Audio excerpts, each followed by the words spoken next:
Draußen hinter dem Mäusengürtel gibt's ein sauberes Viertel. Weiter der Bahnstation, wo die Straßenvogelnamen haben. Amselstraße, Finkenweg, sauber, kitschig und ein bisschen schräg. Friedlich ist es dort der Stadt, außer wenn einer war's ein Mat, wo der Papa jeden Tag auf Nacht den ganzen Schuppen festsperrt, wo die Mutti am Samstag in der Früh im Küchenschutz den Gehsteig kehrt.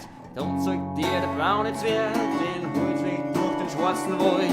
Scharf rechts hinter blauer Mond, wo der ganze Nazi wohnt.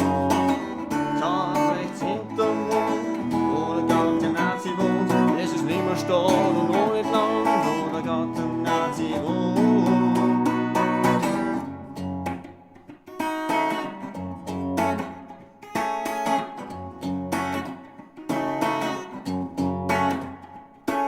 Der Obermann heißt kleiner Basi, die Frau heißt Mutti oder Schatzi.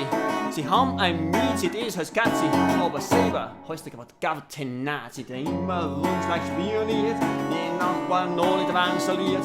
Er gehört zu dieser Art von Leid, die mit der Nagelschere den Rasen schneit. Selbst der Hund hat nichts zum Locher, der Nazi ist ein Peiniger. Jeden Freitag spritzt er ihn ab mit dem Kercher Hochdruckreiniger. Jeder, der mir war da, kennt die Bies vom heißen Lauserschauer. Streuen sich Schnecken tot und surfen mit dem Blauwegsauger. Schau rechts hinter den Mond, wo der ganze Nazi wohnt. Es ist nimmer Stadt und nur nicht lang, wo der ganze Nazi wohnt.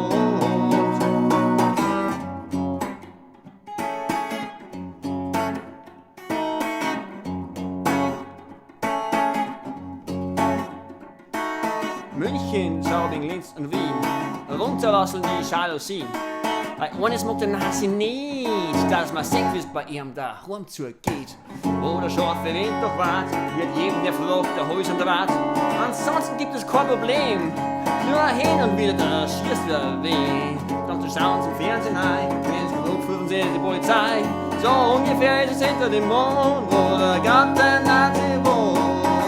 Scharf rechts hinterm Mond, wo der ganze Nazi wohnt. Es ist niemand Stadt und noch nicht lang, nur der ganze